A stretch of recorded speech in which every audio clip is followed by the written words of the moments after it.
Good Saturday morning, everyone. Hope you're doing well.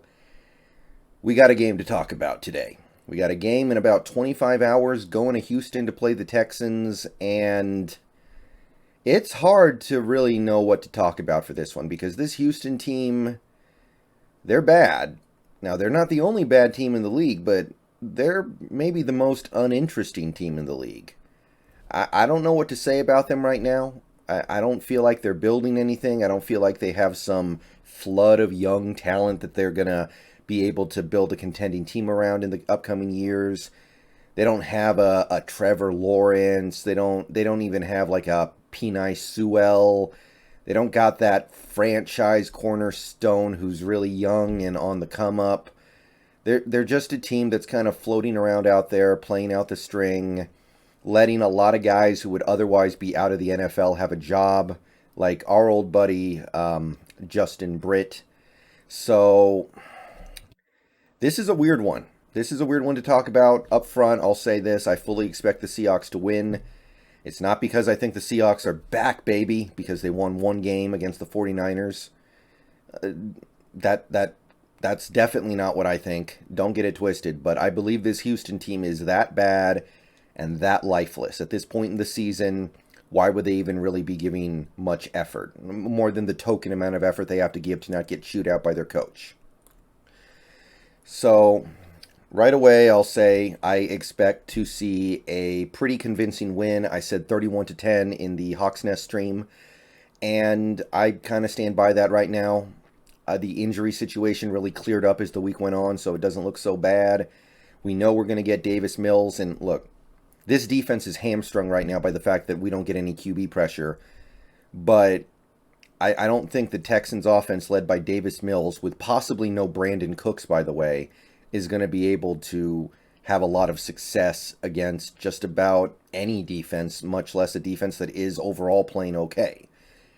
And when we have the ball, that Texans defense is pretty uninspiring right now.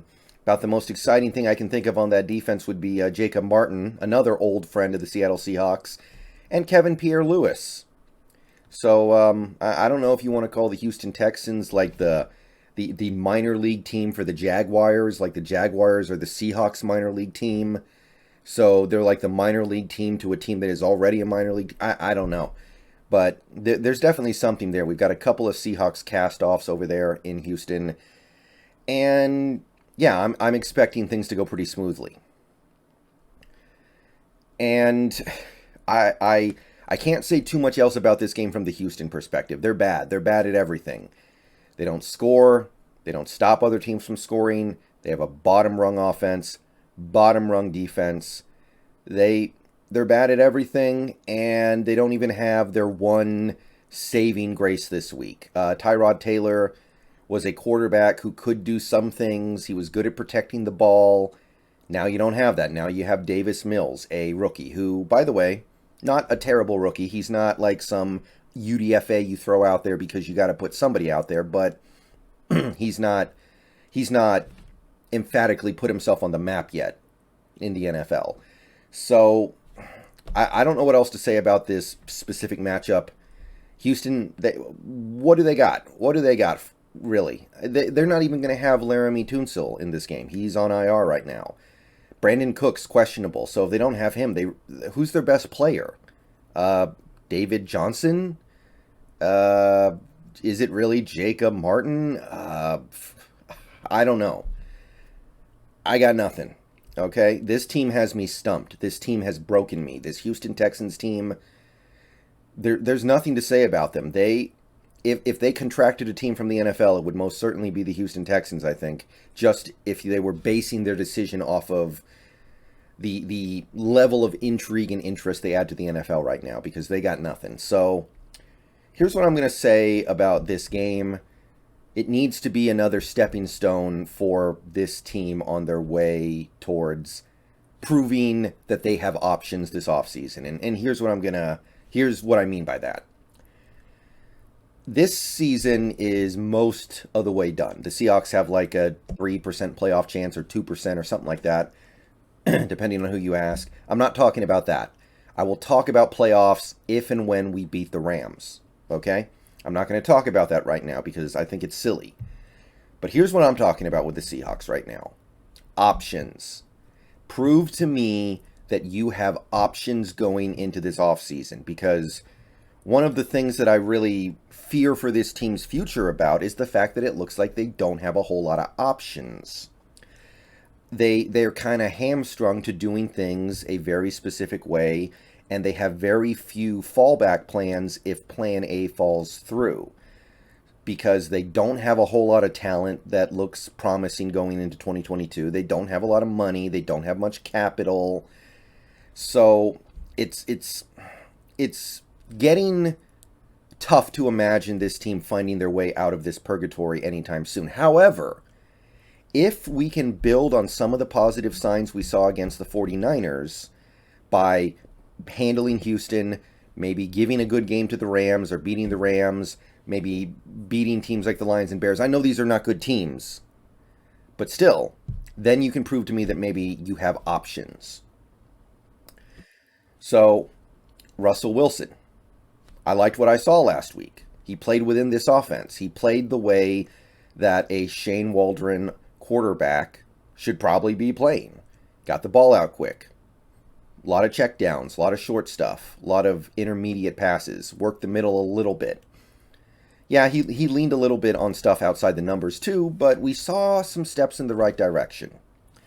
So, if he can keep doing that, that makes it a little more, it puts it back on the table. Okay, because don't get me wrong. I've said before, and as of right now I stand by it, that I don't think this team can keep Russell Wilson going forward. They just don't have the roster to support it. But if Wilson can at least pick up this offense and start doing these things that he hasn't really done before, the quick stuff, the short stuff, the intermediate passes, working the middle of the field, that at least removes one hurdle. That at least removes the hurdle of, oh, by the way, he might not be able to run an offense based off rhythm and timing.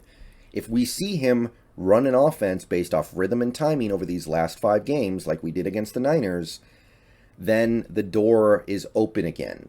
Then it becomes more of a, this is on the team.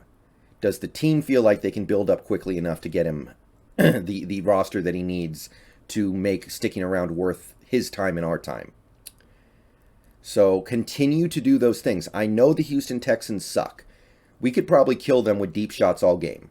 We could probably just send Metcalf and Lockett deep a few times, hit some long touchdowns, and call it good. But don't do it. This was something we talked about again on the Hawks Nest stream the other day. Keep running that short, quick offense. Get ready for the Rams game. We got the Rams in a week. That's how you beat the Rams. That's kind of what the 49ers did to them. That's what some other teams that have beaten the Rams this year have done to them. Do more of that.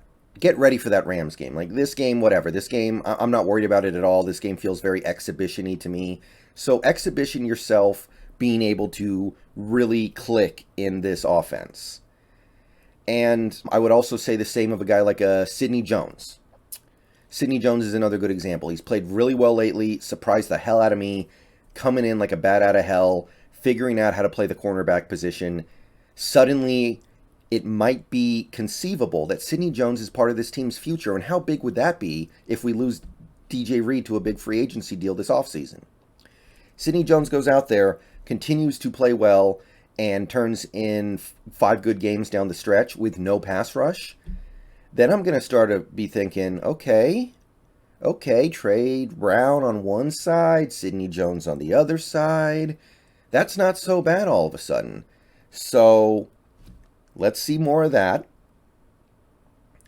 And there's other stuff too. Like I've already talked about this a little bit, but what's going on at right tackle this week is going to be very interesting to me. Stone Forsythe or Jake Curhan, whoever it is, I want to see. And I'm torn.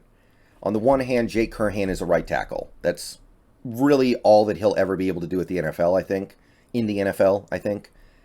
He's got the skill set and the talent to be a right tackle in the NFL. So the fact that we need a right tackle tells me that it needs to be him. But Forsythe is the guy with actual upside to become a starter at some point, I think. So maybe you'd rather put him out there even though his natural position is left tackle. And I want to be very clear about that. If Stone Forsythe is part of this team's future, I want it to be as a left tackle. I got some comments of people saying, hey, maybe Forsythe could be the right tackle next year. I don't know about that. I don't think that's playing him at his best position. I'm tired of doing that crap. Let's play him at left tackle, if anywhere. However, getting him some reps at right tackle would not be a terrible thing. It might be a reasonable thing. It might be a good idea. So we'll see where the coaching staff decides to go with that. Either way, I can see some excitement there. And like I said, give me some options. If Stone Forsythe put some really good film on the tape for the next 5 weeks, then we can go into this offseason thinking, okay, maybe we don't need to spend $100 million on a Teron Armstead, or even a $50 million on a Cam Robinson. Maybe we don't even need to spend $30 million on a George Fant or a Taylor Decker or whatever those guys would cost. I don't know. Maybe Stone Forsythe's the dude. But we're only going to find out if we actually see him play in these games and get some live fire exercises. Now, Jake Curhan, I don't have as much excitement for as being a future starter. I think his ceiling is quality depth. But you need quality depth on a team. So I'm excited to hopefully see something develop there. There are some other things too, and that's the point I really want to emphasize right now. It's all about the options. What are the options this team has going forward? Do we have to invest in 3 new offensive linemen next year? Or is this Stone Forsythe guy going to be the man? Do we have to get another starting cornerback if DJ Reed leaves next year? Or is Sidney Jones capable of being that guy alongside Trey Brown? Do you see what I'm saying here? I'm thinking about the future. The less we have to worry about this offseason, the easier it's going to be to build a winning team in 2022. The easier it's going to be to say, you know what, I think we can give Wilson the roster that he needs to compete. I think we can compete for a Super Bowl this year. That's really the key for me. And in a game like this, where I feel like the win is kind of assumed, it's really what I want to see. So more things like that. Deejay Dallas, I would throw him in there a little bit as well. Maybe even a guy like Carlos Dunlap, because Dunlap might be here next year because of the money. If he can show he's at least a viable spot player, that has value.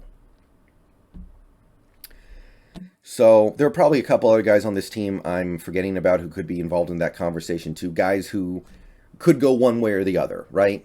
Guys who may not be able to stick around next year, guys who might be able to. It depends. We need to make these difficult judgment calls, and the more information we have, the better. And the more good information we have, the easier it will be.